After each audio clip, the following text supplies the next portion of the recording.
علی علی حق ہے، علی حق ہے، علی حق ہے، علی علی جدھر حق ہے ادھر مولا، جدھر حق ہے ادھر مولا، جدھر مولا ادھر حق ہے۔ ہر علم اپنی معراج پہ آپ کو نظر آئے گا، ہر صفت اپنے عروج پر نظر آئے گی، مگر کیسے حالات ہیں کہ جن میں امام کو یہ موقع ملا کہ امام نے وہ خدمت کی ہے کہ آپ یقین جانیں 57 سال کی عمر مبارک 3.5 سال اپنے دادا امام حسین علیہ السلام کی خدمت میں سایہ عاطفت میں گزارے، اور اس کے بعد کا زمانہ 38 سال کا تقریباً وہ ہے جو آپ نے اپنے بابا کے زیر سایہ گزارا۔ 19 سال کا زمانہ ہے آپ کا زمانہ امامت جو آپ کو ملا، اور اس 19 سال میں کتنے چیلنجز ہیں جو امام کے سامنے ہیں کہ یہ نہ سمجھیے گا کہ جو میں نے کہا کہ امام کو سب سے طویل مدت ملی علم کے اظہار کی تو بڑی راحت کا زمانہ تھا، بڑا پرسکون دور تھا، نہیں، یہ 19 سال، اور ان 19 سالوں کے اندر جو حکمراں ہیں، امام نے اپنی کل حیات طیبہ میں 10 حکمرانوں کا زمانہ دیکھا، مگر جو حکمراں امام کے دور میں ہیں تاریخ کے بدترین حکمراں کہے جا سکتے ہیں۔ میں نہیں جانا چاہتا اس طرف، مگر صرف اشارہ کرتے ہوئے آگے بڑھوں۔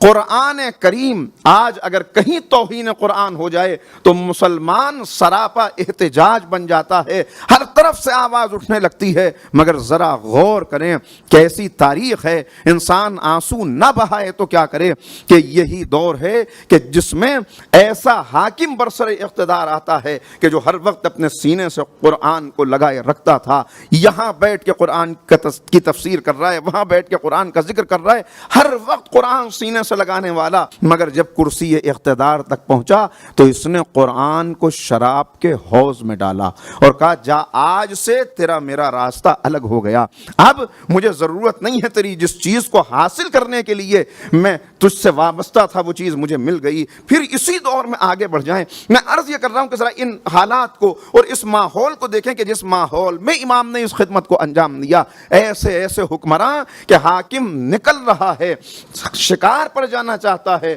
کہتا ہے لاؤ قرآن سے فال نکالیں، اور جب قرآن کریم کو کھولا جاتا ہے تو آیت نکلتی ہے، آیت کریمہ پیغام دیتی ہے کہ ظلم کرنے والے یہ جان لیں وَسَيَعْلَمُ الَّذِينَ ظَلَمُوا أَيَّ مُنْقَلَبٍ يَنْقَلِبُونَ، ظلم کرنے والے یہ سمجھ لیں، یہ جان لیں کہ وہ اسی کروٹ پلٹائے جائیں گے۔ بس کہتا ہے اچھا اتنے بڑے حاکم کو ڈراتا ہے، یہ اللہ کا کلام مجھے ڈراتا ہے، کہ لے جاؤ دارالعمارہ پہ لٹکا دو، اور اس کے بعد اتنے تیر برسائے کہ ورق ورق ہو کے قرآن بکھر گیا۔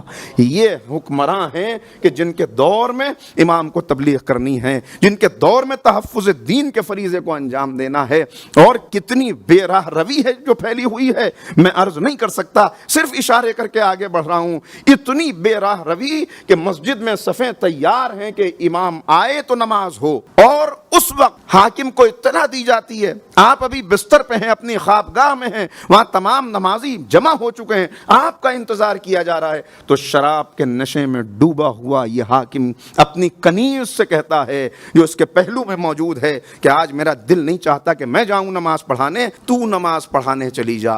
اس کے سر پہ عمامہ رکھ کے اس کو بھیجتا ہے، وہ آ کے نماز پڑھاتی ہے اور لوگ پڑھ لیتے ہیں۔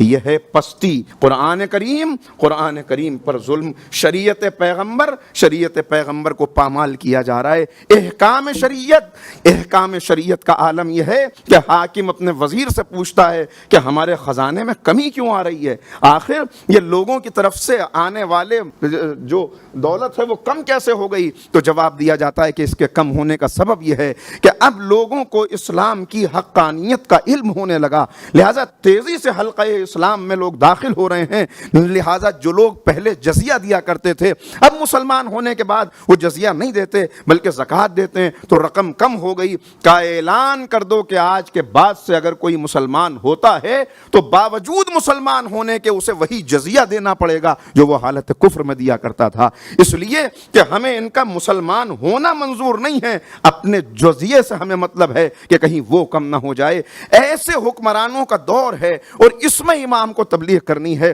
یعنی صرف تھوڑے سے اشارے کیے. اور لوگوں کا عالم کیا ہے؟ عالم یہ ہے علم کا. چونکہ علوم و فنون کا بھی اس دور کے اندر شہرہ ہے, لوگوں کو دلچسپی پیدا ہو گئی ہے, لہٰذا اب کہیں سے یونان کا فلسفہ آ رہا ہے, کہیں سے روم کا فلسفہ آ رہا ہے, کتنی کتابیں ہیں جو ترجمہ ہو کے آ رہی ہیں. اب ایک نیا فتنہ پیدا ہو گیا کہ اسلام پر جو اعتراضات ہو رہے ہیں ان اعتراضات کا جواب کیسے دیا جائے. اور دوسری طرف جن کو معاشرے کے اندر علماء کہا جا رہا ہے ان کا عالم یہ ہے کہ وہ بادشاہوں کے دسترخوان سے اٹھنے والی خوشبوؤں پر اپنا ایمان قربان کیے دے رہے ہیں. انہیں اس سے کوئی سروکار نہیں ہے کہ شریعت پیغمبر کو بیان کیا جائے, لوگوں کو حلال و حرام بتایا جائے, بلکہ ان کا مقصد یہ ہے کہ حاکم کی خوشنودی کیسے حاصل کی جائے. ان سارے حالات میں قرآن پر خطرہ, شریعت پیغمبر پر خطرہ, جعلی علماء موجود ہیں, جعلی روایتیں بیان کی جا رہی ہیں, ممبر نما بلندیوں سے گستاخیاں ہو رہی ہیں, اور ان میں امام کو خدمت انجام دینی ہے. کیسے امام نے یہ خدمت انجام دی؟ کتنا مشکل کام, کتنے چیلنجز ہیں. مگر جب علامہ اقبال سے پوچھا گیا کہ امام کون ہوتا ہے تو کہا تو نے پوچھی ہے امامت کی حقیقت مجھ سے, حق تجھے میری طرح صاحب اسرار کرے, ہے وہی تیرے امام, تیرے زمانے کا امام برحق, جو تجھے حاضر و موجود سے بیزار کرے, جو تجھے ماحول کا بندہ نہ بنا دے, جو تجھے دنیا پرست نہ بنا دے, جو تجھ سے یہ نہ کہے کہ اچھا جیسا زمانہ چل رہا ہے اسی زمانے کی روش کے اوپر اپنے قدم بڑھتے چلے جاؤ. حالانکہ بہترین موقع ہے, آنے والے آ کر کہہ رہے ہیں کہ مولا اس وقت بنی امیہ کی حکومت کا خاتمہ ہو جائے گا, لوگ قیام کر رہے ہیں, آپ ان کی قیادت کیجئے. جو جواب امام نے دیا وہ جواب موجود ہے, تاریخ میں محفوظ ہے. امام نے کہا کہ اگر ہم اپنے مہدی کے آنے سے پہلے قیام کریں تو اس کی مثال ایسے ہوگی کہ جیسے کوئی پرندے کا بچہ پر نکلنے سے پہلے گھونسلے سے نکل آتا ہے, گر پڑتا ہے, چھلانگ لگا دیتا ہے. کہا جب یہ گھونسلے سے نکل آتا ہے, ابھی پرواز کی طاقت نہیں ہے, ابھی پر نہیں ہے, تو یہ بچوں کے ہاتھ کا کھلونا بن جاتا ہے. یعنی امام نے اشارہ کر دیا کہ یہ انقلاب اس لائق نہیں کہ اس کی قیادت کی جائے, اگر اس کی قیادت کی گئی کھلونا بن جاؤ گے لوگوں کے ہاتھ کا. اس لیے کہ امام کی نگاہیں دیکھ رہی ہیں کہ اپنے جد کے دین کو محفوظ کرنے کے لیے ابھی دوسرے انداز کی خدمت کی ضرورت ہے. امام جانتے ہیں کہ تاریکی اتنا پھیل چکی ہے کہ اس تاریکی کو صرف علم ہی مٹا سکتا ہے. جب علم کی شمع روشن ہوتی ہے تو تاریکیوں کو دامن سمیٹنا پڑتا ہے. اندھیرے خود بخود ہٹ جاتے ہیں جب علم آ جائے. لہٰذا امام نے یونیورسٹی کی بنیاد رکھی, امام نے وہ مدرسہ قائم کیا کہ جو بعد میں عالی شان یونیورسٹی کی صورت میں سامنے آیا. تاریخ میں جتنی فیوز و برکات علم کے تعلق سے آپ کے سامنے آئیں گی سب کا سلسلہ وہیں جا کے منتہی ہو جائے گا. مگر یہ بھی بتا دیا, دیکھو پہلے یہ دیکھ لینا کہ جو علم کے نام پر تمہیں دیا جا رہا ہے وہ کیا ہے. علم کے نام پر پیغمبر اکرم کی دعا, اور آپ بھی اس دعا کو پڑھتے ہیں, زبان پر وہ فقرے آتے ہیں کہ پالنے والے مجھے محفوظ رکھ غیر مفید علم سے, مجھے وہ علم عطا کر جو علم نافع ہو. تو علم تو ملے مگر علم مفید علم ہو, نافع علم ہو. نافع علم کون سا؟ دیکھیے اس دور کو دیکھ لیجیے گا اور آج کے دور کو, ذرا مل کے صلوات پڑھ لیں, مل کے محمد و آل محمد.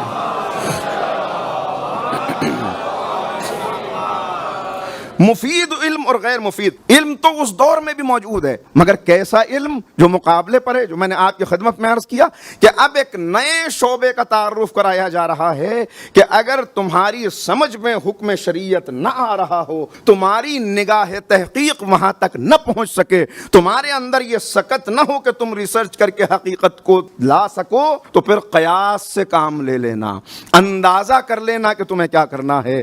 اور ایک شعبہ باقاعدہ قائم ہو گیا.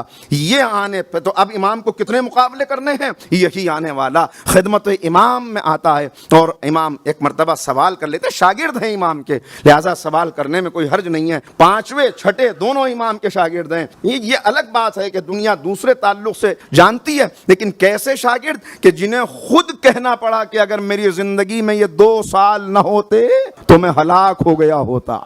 اب یہ عجیب بات ہے، اب میں کیا کہوں کہ دنیا دیکھتی ہے کہ سوالوں کے جواب کون دے رہا ہے، علم کس کے پاس ہے، وارث علم کی بنیاد پر کون ہے، مگر تذکرہ دوسروں کا ہوتا ہے۔ یہ بدقسمتی ہے تاریخ کی کہ ہلاک ہونے والوں کو تو یاد رکھتے ہیں، ہلاکت سے بچانے والوں کو بھول جاتے ہیں، بچانے والے یاد نہیں رہتے۔ لہٰذا اب امام نے سوال کیا، کس بنیاد پر فتوے دیتے ہو؟ میں نے سنا تم فتوے دینے لگے۔ کہا جی جی دیتا تو ہوں۔ کس بنیاد پر دیتے ہو؟ کہا میں قانون اسلامی کے تحت قرآن کریم سے فتوے نکالتا ہوں۔ کہا اگر قرآن سے مسئلے کا حل نہ ملے سنت پیغمبر میں تلاش کرتا ہوں، اگر قرآن اور سنت دونوں سے نہ نکال سکو کہا پھر میں قیاس کر لیتا ہوں، میں اندازہ کر لیتا ہوں۔ امام نے کہا کس نے تم کو قیاس کرنے کا حق دیا؟ اور پھر امام نے کہا میرے کچھ سوالوں کے جواب دو۔ گویا اب بتایا جا رہا ہے، دیکھ لے دنیا، پتہ چل جائے زمانے کو، کیا یہ بتاؤ کہ زنا اور قتل میں سے کون سا جرم زیادہ بڑا ہے؟ کہا مولا قتل۔ کہا پھر قتل کے لیے 2 گواہوں کی ضرورت کیوں ہے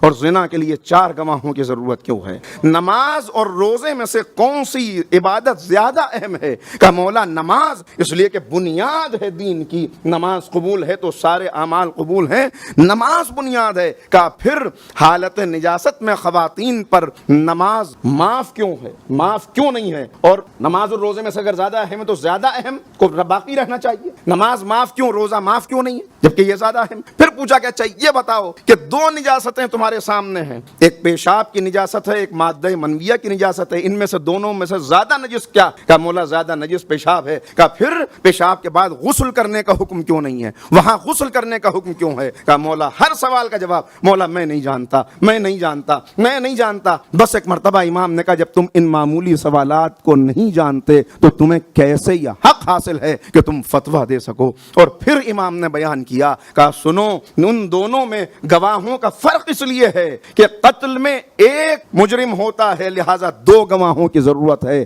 زنا میں 2 مجرم ہوتے ہیں لہذا 4 گواہوں کی ضرورت ہے۔ کہا کہ وہاں ہر مرتبہ پیشاب کرنے کے بعد اگر غسل کرنے کا حکم دے دیا جاتا تو دین پر عمل کرنا بہت مشکل ہو جاتا، اللہ نے شریعت کو آسان بنایا ہے لہذا یہاں حکم نہیں۔ دوسرے وہ مقامی نجاست ہے اور دوسری نجاست پورے بدن کا نچوڑ ہے لہذا وہاں پورے بدن کو پاک کرنے کی ضرورت ہوتی ہے۔ امام بتا رہے ہیں، پیغام دے رہے ہیں، دنیا دیکھ لے، زمانے کو معلوم ہو جائے۔ کہا کہ آسان، تیسرا سوال اس کا بھی جواب وہی کہ نماز چونکہ دن میں 5 مرتبہ نماز کا فریضہ ادا کرنا ہے اور شریعت کو مشکل نہیں بنانا لہذا یہاں معاف کر دیا گیا، اور روزے کی بعد میں قضا کی جا سکتی ہے، اتنی مشکل بات نہیں لہذا وہاں پہ حکم ہے۔ تو یہ امام بتا رہے ہیں، پہچانوا رہے ہیں، اور اس کے بعد مسلسل زمانہ دیکھ رہا ہے۔ میں نے آپ کی خدمت میں عرض کیا کہ 2 خصوصیات امام کی، قرآن کریم کیا تعارف کرا رہا ہے؟ سورہ عنکبوت میں پھر علماء کا تعارف اس انداز سے کرایا جا رہا ہے کہ ذرا پہچان لو جو دنیا میں آ کے علم حاصل کرتے ہیں وہ اور ہیں، اور بل ہوا آیات بینات فی صدور الذین اوتوا العلم، لوگوں میں کچھ ایسے ہیں کہ جن کے علم سے سینے لبریز ہیں، جو علم دیے گئے ہیں۔ کیسا علم ان کو دیا گیا؟ ایسا علم کہ 1 لمحے کے لیے بھی علم کو ان سے الگ نہیں کیا جا سکتا، اس لیے کہ وہاں کا ملا ہوا علم ہے، علم کو الگ کرنا ممکن نہیں ہے۔ یعنی کیا مطلب؟ آپ دیکھیں انسان علم حاصل کرتا ہے، 1 درجہ 1 لمحہ وہ ہے جب پیدا ہوا جاہل ہے، پھر ایک زمانہ لگ جاتا ہے اس کو سیکھتے سیکھتے، پھر جب ضعیفی کی طرف آتا ہے تو کتنے ہی ایسے افراد آپ نے دیکھے کہ اب پھر سب بھول گئے، اب کچھ بھی یاد نہیں ہے، تو علم انہیں ملا، ان سے جدا ہو گیا۔ مگر وہ ہستیاں جنہیں اللہ نے علم دیا کہ وہ علم دیے گئے ہیں جیسے پانی سے نمی کو الگ نہیں کیا جا سکتا، جیسے نمک سے نمکینیت کو جدا نہیں کیا جا سکتا، ایسے یہ وہ ہستیاں ہیں کہ جن سے علم کو الگ نہیں کیا جا سکتا۔ ان کے رگ و ریشے میں علم ہے، خون کے قطروں میں علم ہے، اعضاء و جوارے میں علم ہے، ایسا علم ہے کہ اگر سر و تن میں جدائی کر دی جائے تو سر نو کے نیزہ سے تلاوت قرآن کر کے بتاتا ہے کہ علم کو الگ نہیں کیا جا سکتا۔ صلوات پڑھ دیں محمد و آل محمد۔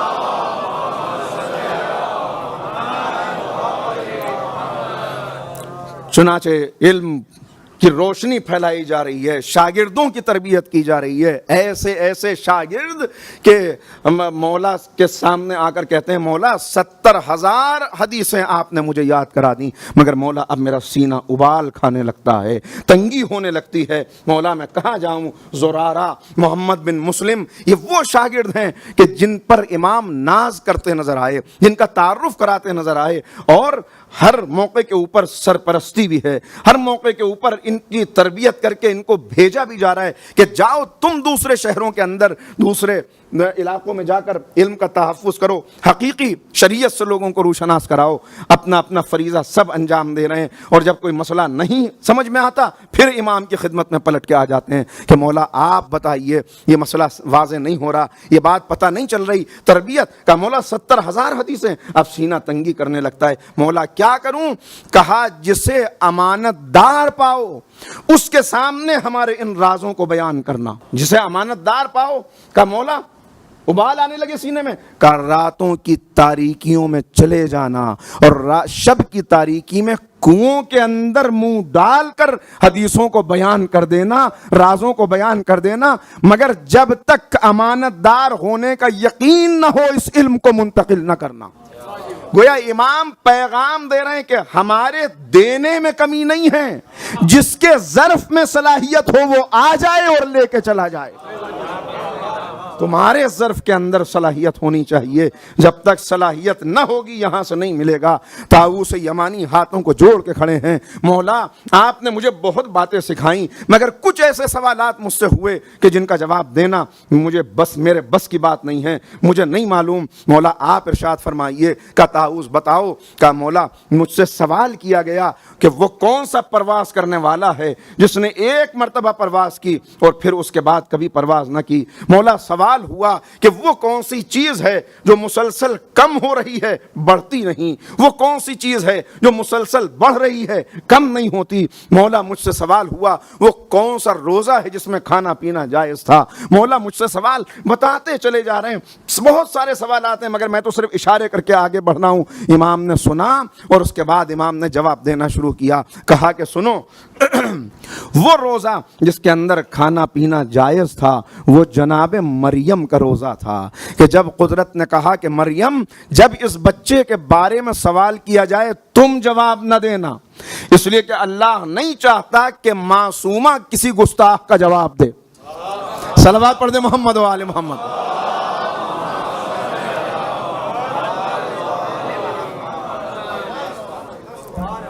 جب گستاخی کریں تم جواب نہ دینا، اشارہ کر دینا۔ لہذا وہ خاموشی کا روزہ تھا جو جناب مریم نے رکھا تھا، وہ جس نے ایک مرتبہ پرواز کیا اور پھر پرواز نہ کیا۔ وہ کوہ طور ہے کہ جب بنی اسرائیل کے مظالم بڑھتے رہے، جرائم بڑھتے رہے، تو ایک مرتبہ اللہ کا عذاب اس صورت میں آنے کی علامت ظاہر ہوئی کہ وہ پرواز کر کے ان کے سروں پر مسلط ہو گیا۔ پھر انہوں نے توبہ کر لی، معبود ہم آئندہ خطائیں نہ کریں گے، ہمیں بخش دے۔ کہا کہ عذاب ٹل گیا، واپس آ گیا، ایک مرتبہ پرواز کیا، پھر دوبارہ پرواز۔ کہا وہ کون سا راستہ ہے تم نے پوچھا کہ جہاں ایک مرتبہ سورج کی کرنیں پڑیں، تو وہ دریائے نیل ہے کہ جناب موسیٰ نے جب عصا مارا تو دریا دو حصوں کے اندر تقسیم ہو گیا، ایک ہی مرتبہ سورج کی کرنیں پڑیں، اس کے بعد آج تک سطح زمین تک کرنیں نہ پہنچ پائیں۔ کہ تم نے سوال کیا وہ کون سی چیز ہے جو بڑھتی ہے اور گھٹتی نہیں؟ وہ انسان کی عمر ہے جو بڑھ رہی ہے اور گھٹتی نہیں ہے۔ وہ جو بڑھتی ہے گھٹتی نہیں، وہ سمندر کا پانی ہے جو بڑھتا چلا جا رہا ہے مگر اس کے اندر کمی نہیں آتی۔ تم نے آخری سوال کیا وہ کون ہے جو سچ بولتا ہے پھر بھی جھوٹا ہے؟ وہ منافق ہے جو سچ بولنے کے باوجود جھوٹا ہے، توحید کی گواہی دیتا ہے، رسالت کی گواہی دیتا ہے، مگر یہ گواہی زبان تک محدود ہے، دل تک نہیں پہنچتی، لہذا سچ بولنے کے باوجود جھوٹا ہے۔ صلوات پڑھ دے محمد و آل محمد۔